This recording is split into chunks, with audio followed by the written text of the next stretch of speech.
Paz do Senhor a todos. Amém. Vamos ficar de pé e vamos orar ao Senhor. Vamos fazer uma oração. Cadê o Gilson? Vem aqui orar por mim.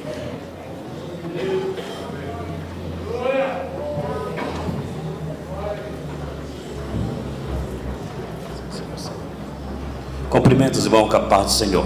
Oramos. Senhor nosso Deus e nosso Pai, em nome de Jesus Cristo, teu Filho amado, ó Deus, apresenta o teu servo, pastor Paulo Jacques Calaquian. Pai, abre a porta da palavra, fala conosco. Viemos aqui esta noite para te adorar, Pai Santo de amor. Que o seu nome seja engrandecido, toca nos corações, é o que nós te pedimos e te agradecemos em nome de Jesus. Amém. Pode sentar. Mais uma vez a paz do Senhor a todos. Estamos muito contentes nessa noite, que é uma oportunidade gloriosa de anunciar a palavra de Deus. E estou muito feliz. E graças a Deus por cada um de vocês que está aqui nessa noite, nos dando alegria de poder cooperar conosco. E eu tenho recebido da parte de Deus uma mensagem para transmitir a vocês. E essa mensagem, ela está focada basicamente na mensagem no livro de Apocalipse, a Laodiceia. É a última das 7 igrejas do Apocalipse. Porém, antes de chegar nela, eu vou fazer uma análise para os irmãos das 7 igrejas e de um estudo que elas representam as 7 períodos da história da igreja. O livro de Apocalipse apresenta a revelação de Jesus Cristo ao apóstolo João, falando-lhe do perfil espiritual e histórico de 7 igrejas da Ásia Menor. Hoje corresponde à Turquia. Então, naquela região da Ásia estavam as 7 cidades fazendo um meio círculo, correspondendo hoje à Turquia. Estas 7 igrejas representam 2 mensagens paralelas: o perfil espiritual dos seus 7 líderes. Cada mensagem é dirigida ao seu pastor. Cada pastor tem um perfil, representando os 7 perfis dos crentes da congregação individualmente. E as 7 eras da história da igreja cristã, em ordem cronológica. A fundamentação teológica para esta afirmação se encontra nesse texto de Apocalipse 1:19. Escreve, pois, as coisas que tem visto, e as que são, e as que depois dessas hão de suceder. Então Deus revelou para João o que haveria de acontecer com a história da igreja, dividindo-a em 7 períodos. Se você estudar alguns manuais de teologia, você vai encontrar esta informação. Então, a primeira igreja é a igreja de Éfeso. É a igreja do período apostólico, que vai até o 1º século. Ela nasce no período do 1º século depois de Cristo. A segunda igreja do Apocalipse é dirigida a Esmirna, que é chamada a igreja perseguida, que sofreu muita perseguição no século II e no século III depois de Cristo. A terceira igreja é a igreja de Pérgamo, é a igreja sob o favor imperial, no período de 312 até 500 depois de Cristo. É a igreja que estava ali vinculada a Constantino, Imperior, e é uma igreja que começou a estar em sintonia com o Estado. A quarta igreja é Tiatira, que é a igreja da Idade das Trevas, que vai do período de 500 depois de Cristo até o século 16.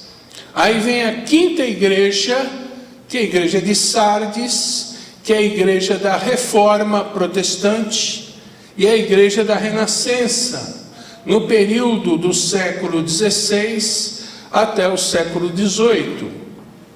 E agora chegamos à sexta igreja, que é a melhor delas, que é o sexto período, que é a igreja de Filadélfia, a igreja das missões modernas, é a igreja do século XIX até os primórdios do século XX. E a mensagem que Jesus direcionou ao seu pastor é essa: conheço as tuas obras, eis que diante de ti pus uma porta aberta, e ninguém a pode fechar. Tendo pouca força, guardaste a minha palavra e não negaste o meu nome. Então essa igreja é a igreja da porta aberta, é a igreja de Filadélfia. E essa porta representa a pregação missionária do Evangelho. E em Filadélfia é a igreja missionária. É bom falar dela. É uma igreja espiritual, é uma igreja avivada, é uma igreja que prega a palavra de Deus, é uma igreja que glorifica o nome do Senhor. E eu tenho um livro que se chama Os Heróis da Fé. E esse livro contempla 20 personalidades que foram homens cheios do Espírito Santo, que inflamaram o mundo da época com a pregação do Evangelho. Esses homens vocês já ouviram falar. Esses homens, eles se chamam Wesley, que deu origem ao movimento metodista, George Whitefield, Charles Spurgeon, que é o grande pregador, é o mestre dos pregadores, Guilherme Carey, Livingstone. Nós temos também Martinho Lutero, nós temos Charles Finney, nós temos Hudson Taylor, nós temos Moody e Jonathan Edwards, aquele que é autor do sermão Pecadores nas mãos de um Deus irado. E quando ele pregou essa mensagem, era um texto como o meu, ele ia lendo o texto, e quando ele percebeu que a mensagem acabou, milhares de irmãos se dobraram em lágrimas e dobraram os joelhos e vieram até a frente e se reconciliaram com Deus através da mensagem poderosa do Espírito Santo. Isso é a igreja de Filadélfia, a igreja que tem esta porta aberta para missões, para evangelização mundial. Porque uma porta grande e eficaz se me abriu, e há muitos adversários. Paulo relata isso em 1 Coríntios 16:9. E quando chegaram e reuniram a igreja, relataram com grandes coisas Deus fizera por eles, e como abrira aos gentios a porta da fé. Aqui é Paulo e Barnabé, em Atos 14:27. Homens foram levantados por Deus, deste naipe, deste timbre, para pregar a palavra do Senhor.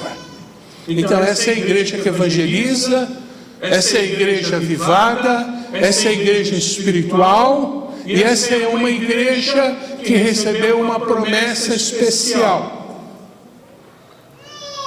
Como guardaste a palavra da minha paciência, também eu te guardarei da hora da tentação, em que há de vir sobre todo o mundo, para tentar os que habitam na terra. Apocalipse 3:10. Isso significa que a igreja fiel não estará na terra durante o período da grande tribulação. Ela será arrebatada na iminência desse período.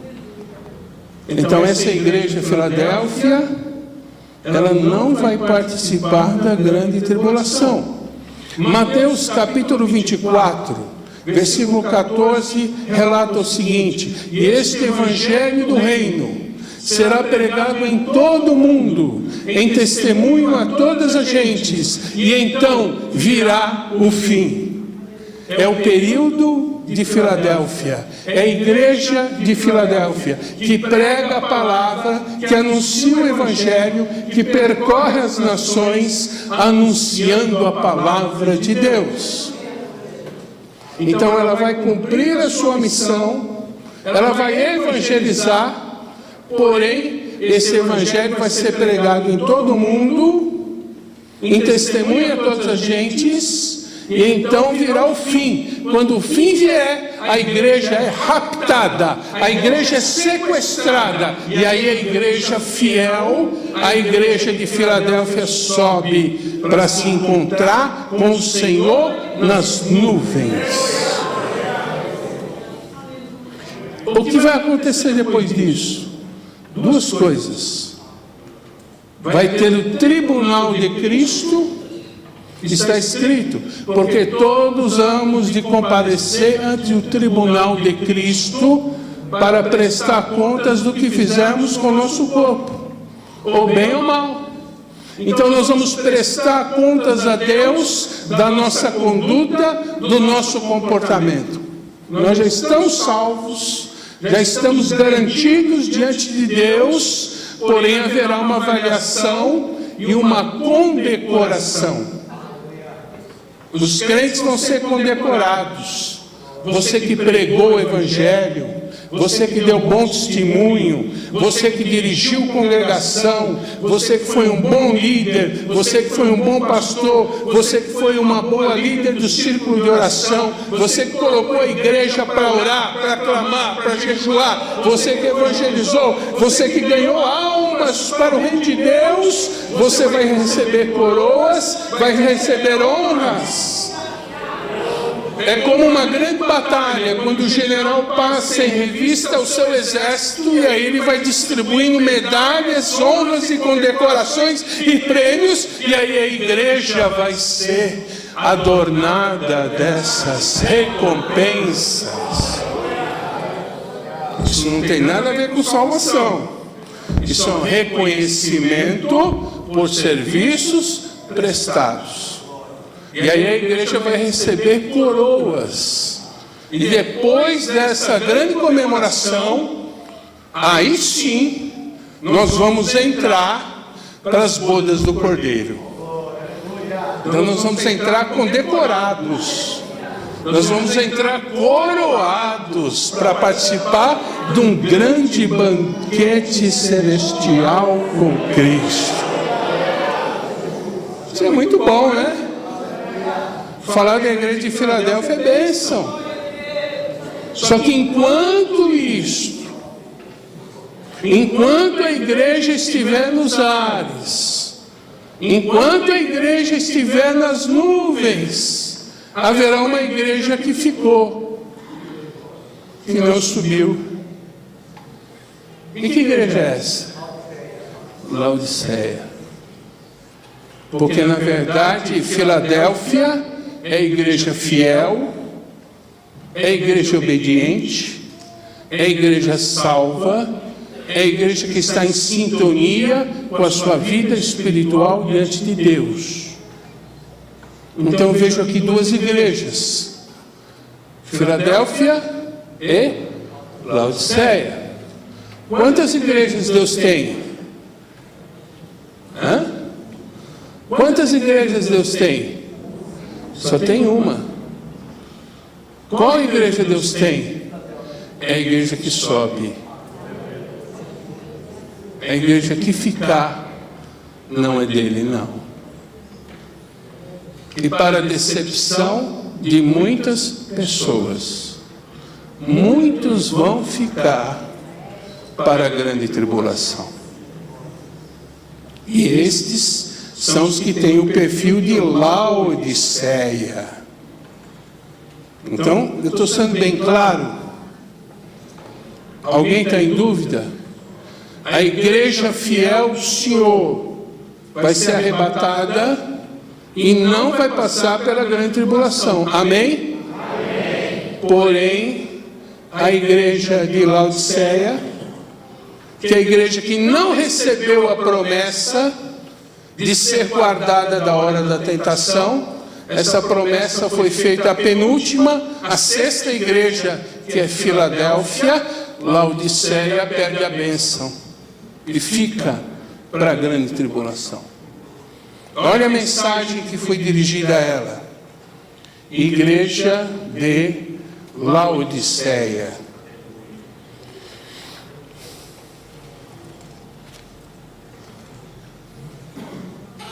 Vamos ler Apocalipse,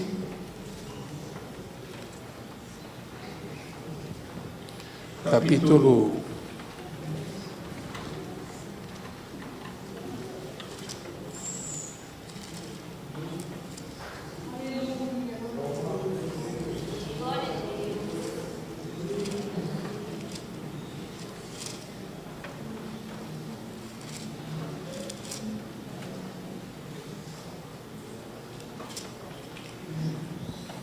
E ao anjo da igreja que está em Laodiceia escreve: isto diz o Amém, a testemunha fiel e verdadeira, o princípio da criação de Deus. O Amém significa sim, e Jesus é o sim para o homem. Jesus é o sim para a tua bênção, Jesus é o sim para a tua felicidade, Jesus é o sim para o teu sucesso, Jesus é o sim para o teu desenvolvimento espiritual, cultural, material, social, a tua vida diante de Deus. Jesus é sim para você. Por isso Ele é o Amém.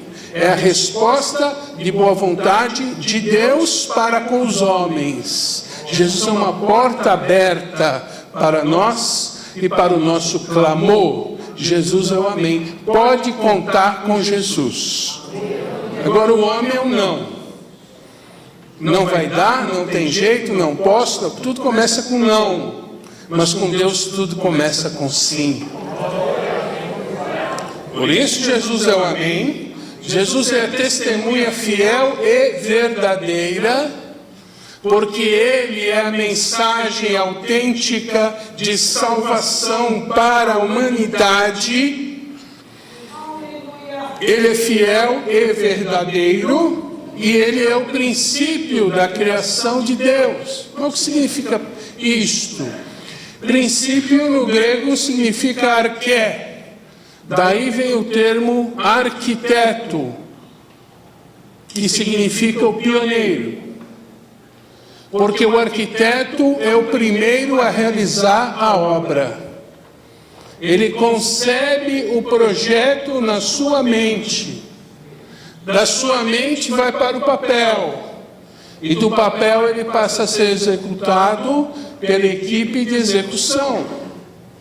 Então o arquiteto é o que primeiro chega na obra. E princípio da criação é porque o Criador é o pioneiro na obra da criação. Ele é o grande arquiteto que concebe a criação do mundo material, do mundo espiritual e do novo nascimento em Cristo Jesus. Se alguém está em Cristo, nova criatura é, as coisas velhas já passaram e eis que tudo se fez novo. Ele fez uma nova criação em nós, com o nosso novo nascimento espiritual em Cristo Jesus. Eu sei as tuas obras, que você não é frio e nem quente.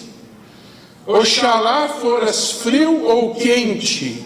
Assim, porque és morno e não és frio nem quente, vomitar-te-ei da minha boca.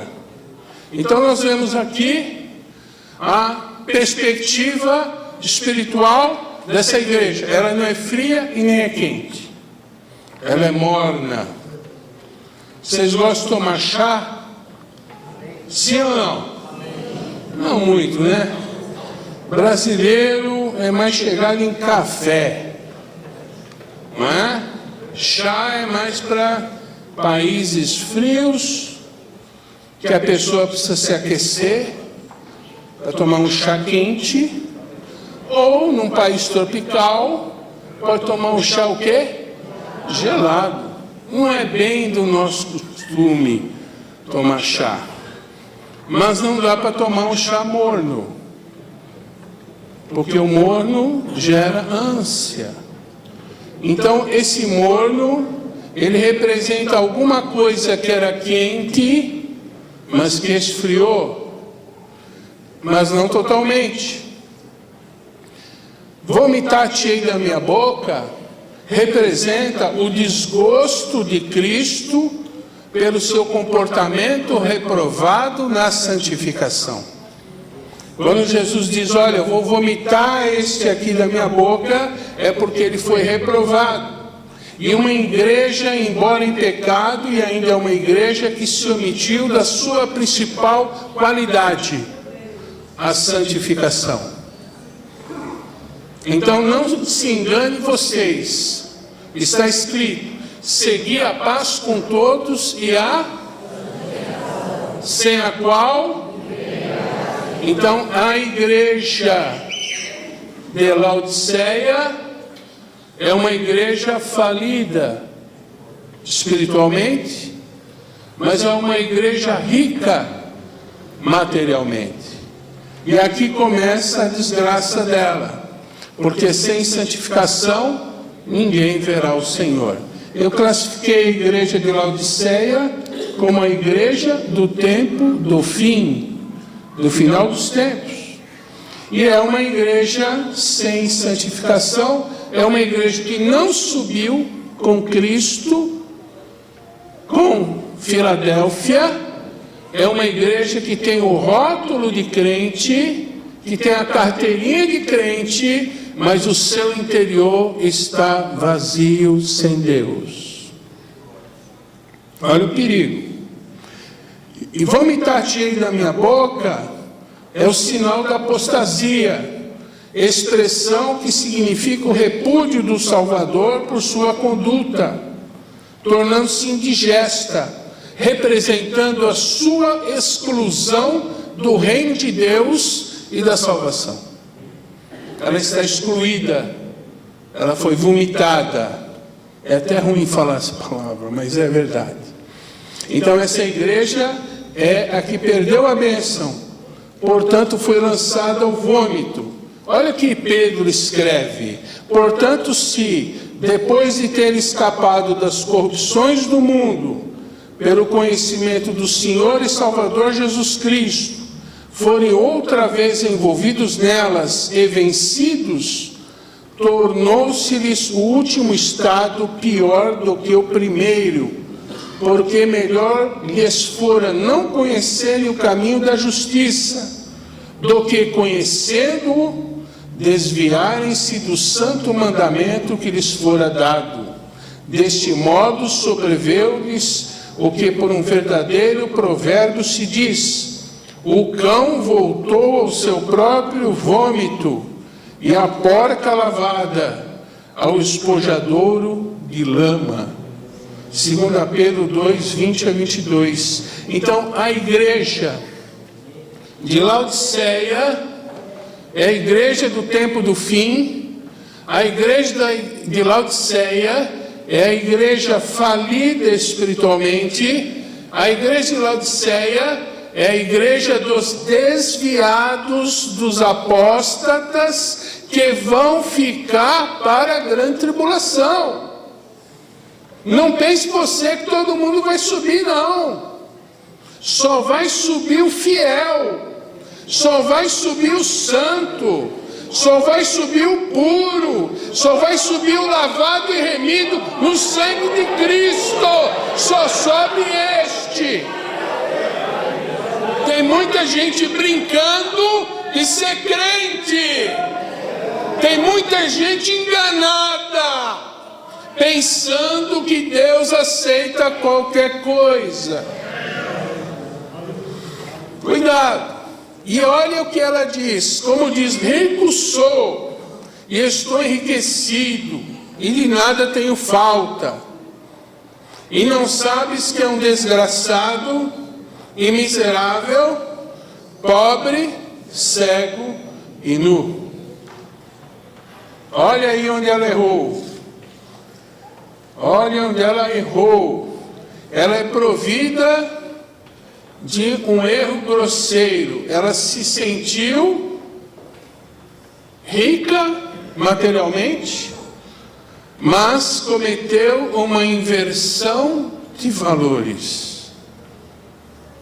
Vocês cantaram hoje sobre o Jó.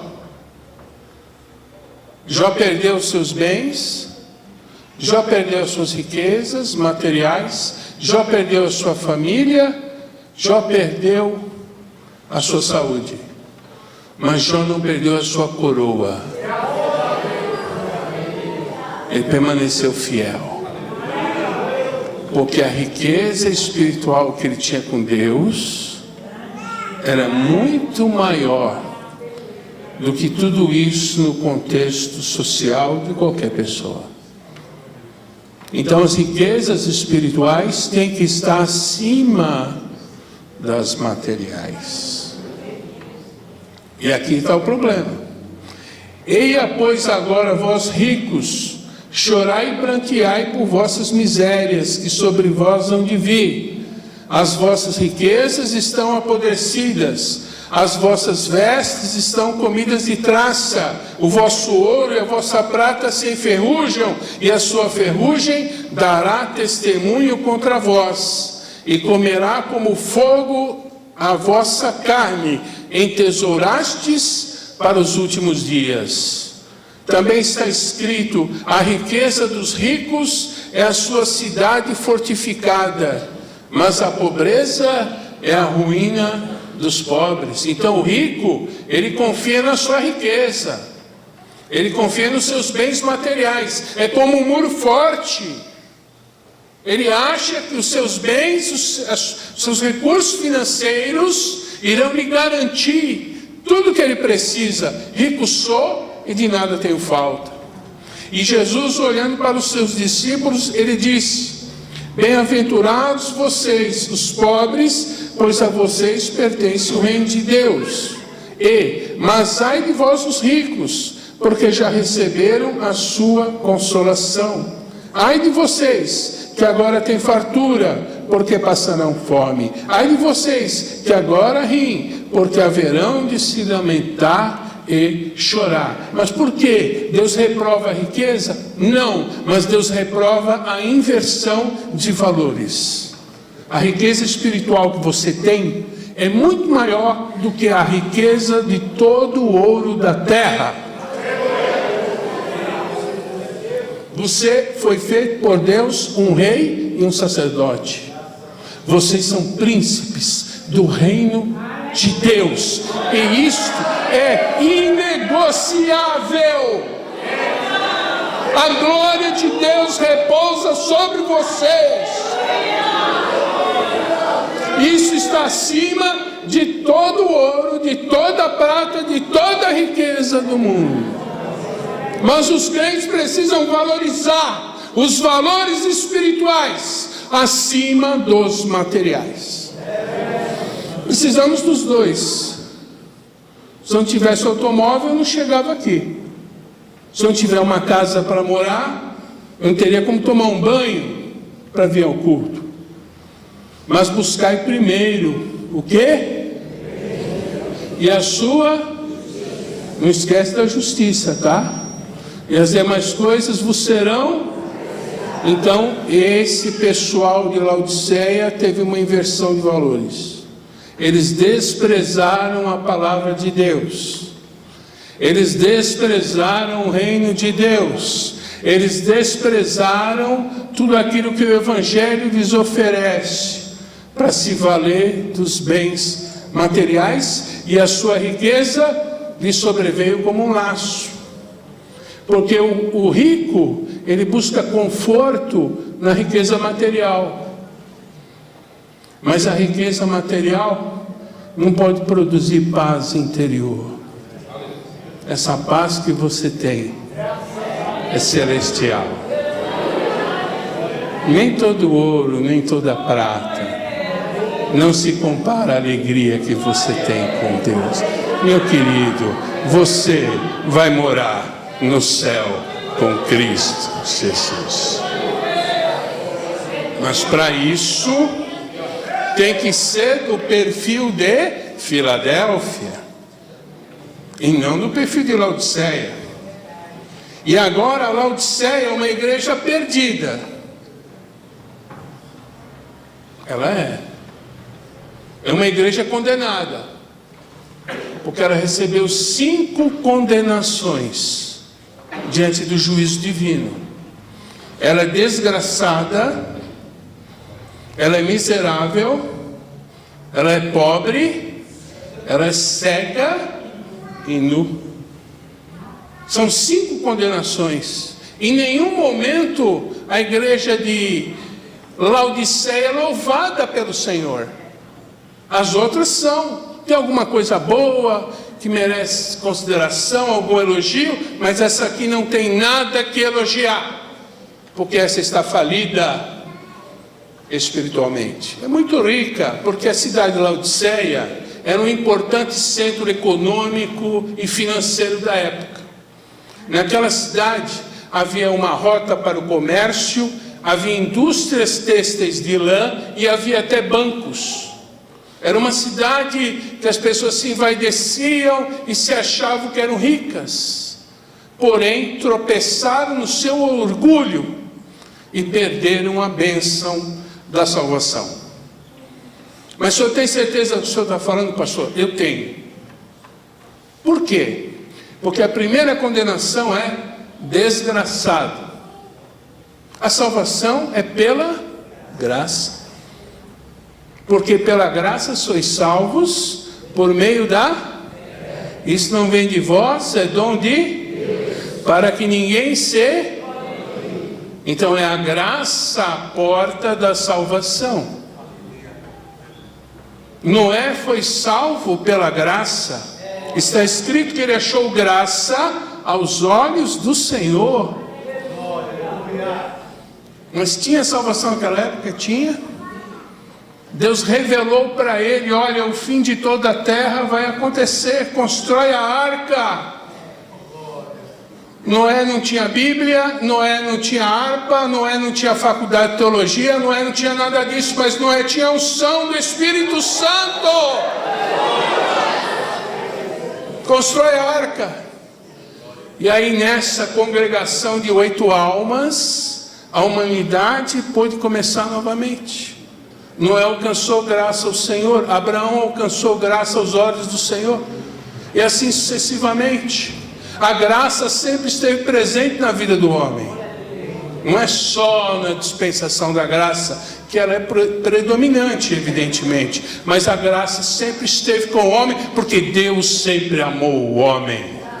E Deus não abre mão de você, nem com chuva, nem com tempestade, nem com diabo, nem com prova, nem com luta, nem com doença, nem com falência financeira. Não importa, Deus é com você até o fim. Então a igreja de Laodiceia é uma igreja desgraçada. Em outras palavras, é uma igreja sem a graça para a vida. Não teve salvação, porque não quis. Segundo lugar, é uma igreja miserável. Qualidade e pobreza, porque ela trocou os valores eternos e espirituais pelo vil metal, passageiro, e suas teologias. A teologia da prosperidade, na verdade, é uma teologia miserável, porque ela simplesmente é a versão 2.0 do culto que o povo de Israel prestou ao Deus do bezerro de ouro lá no Sinai, no deserto. É a mesma coisa. Eles estavam adorando o Deus Mamon, o Deus das riquezas. E muitos estão indo à igreja para resolver um problema financeiro. Errado. O problema do homem não é a sua conta bancária. O problema do homem é o seu pecado. Por causa do pecado o homem rouba, por causa do pecado o homem mata, por causa do pecado o homem adultera, por causa do pecado o homem se prostitui, por causa do pecado o homem usa drogas, e o pecado separou o homem de Deus. O que precisa ser resolvido na vida do homem é uma teologia que combata o pecado, não o problema financeiro. Problema financeiro você vai resolver. Salmo 23 está de pé. O Senhor é o meu pastor e nada me faltará, mas primeiro o reino de Deus e as demais coisas vos serão acrescentadas. Então igreja não é para resolver problema financeiro. Igreja é para tratar do problema do homem, que é o pecado. E tudo se resume numa teologia de duas palavras. João Batista: arrependei-vos e crede no Evangelho. Está resolvido. Não precisa falar mais do que isso. Teologia da prosperidade é falsa, porque é o culto ao Deus Mamon. E esse não é o nosso Deus. Esse é o Deus da igreja de Laodiceia. Você queria que ela fosse salva? Ela está falida. Terceira condenação: ela é pobre. Ela é pobre porque ela vive ausente de Deus, o doador da vida e da felicidade eterna. Há um corinho que diz: sem Deus nada somos nesse mundo. Vocês conhecem esse corinho? Sem Deus nada somos neste mundo, sem Deus nada podemos fazer, nem as folhas das árvores se movem, se não for pelo seu poder. Sem Deus, querido, você é pobre. Com Deus você tem tudo. É cega. Quarta condenação. Por que é cega? Porque ela perdeu a visão espiritual. Paulo escreve aos Efésios no capítulo 1 dizendo: olha, que o Espírito Santo possa iluminar os olhos de vocês para o conhecimento.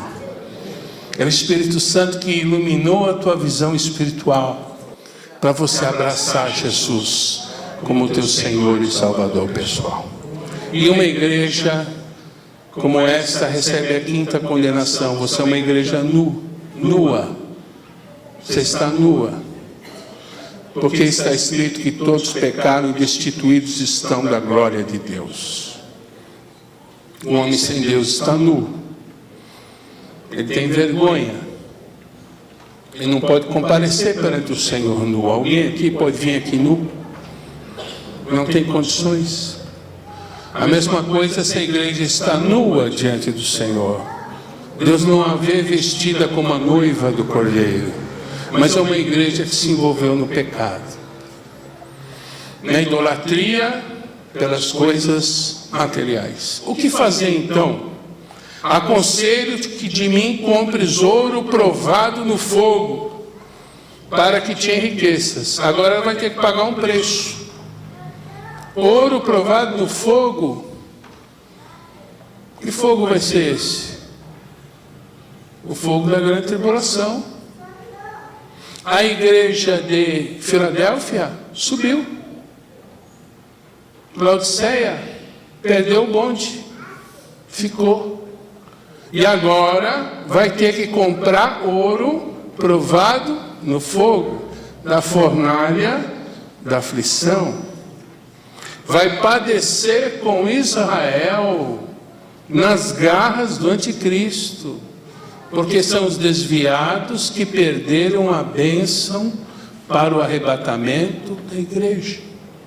vai ter que pagar um preço, vai ter que se humilhar, vai ter que jejuar, vai ter que se consertar com Deus durante o período da grande tribulação.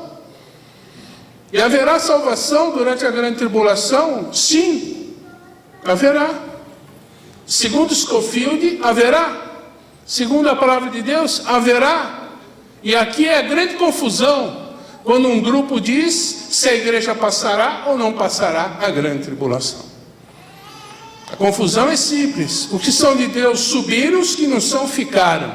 E os que ficaram vão ter que comprar ouro provado no fogo. Vão ter que pagar o preço. Segundo lugar, vocês vão ter que comprar roupas brancas para que vistas e não apareça a vergonha da tua nudez. Ela vai ter que buscar santificação sem a igreja na terra. Vai ficar mais difícil. E ainda vai ter que ungir os teus olhos com colírios. Deus vai lavar os seus olhos para que ela possa ter a luz da vida eterna e contemplar a glória de Deus. E aí vem eu repreendo e castigo a todos quanto amo. Sê, pois, zeloso e arrepende-te. Ainda há tempo para você pegar o arrebatamento da igreja e voltar a ser a igreja de Filadélfia. Ainda há tempo de fazer um concerto com Deus. Ainda há tempo de se reconciliar com o Senhor. Ainda há tempo de levar a sério o Evangelho. Ainda há tempo de consagrar a tua vida no altar de Deus. Ainda há tempo para o teu concerto. Eu repreendo e castigo a todos quanto amo. Ser zeloso e arrepende-te. O arrependimento é o retorno para o verdadeiro caminho que conduz à vida eterna. E agora vem uma bênção. Eis que estou à porta e bato. A igreja de Laodiceia deixou Jesus para o lado de fora. Estou à porta e bato. Jesus está do lado de fora da igreja, porque ele não está de acordo com o culto a Baal, com o culto a Mamon. Ele ficou do lado de fora. Estou do lado de fora, eis que estou à porta e se alguém ouvir a minha voz, atender a minha mensagem e abrir a porta, eu vou entrar à sua casa, você hará com ele e ele comigo. Ainda há tempo para uma reconciliação. E ao que vencer, eu lhe concederei que se assente comigo no meu trono, assim como eu venci e me assentei com meu Pai no seu trono. É a maior das 7 promessas das 7 igrejas. É esta: ao que vencer, vai reinar com Cristo para sempre. Amém. Vamos ficar de pé. Pai, nós te agradecemos e pedimos que a tua graça nos ajude a sermos como a igreja de Filadélfia, a colocarmos a nossa vida no teu altar e tirarmos os nossos olhos das riquezas materiais, da cobiça, tirarmos nossos olhos do pecado, da desobediência, da transgressão, da imoralidade, da impureza, da lascívia, e colocar os nossos corações na tua presença, para que possamos subir no dia do arrebatamento e possamos glorificar e exaltar o teu nome. Desperta o teu povo e faz uma grande aliança conosco. Nós estamos aqui, ó Pai, para te servir e obedecer. Fala, Senhor, que o teu servo ouve. Amém. Deus abençoe. Amém.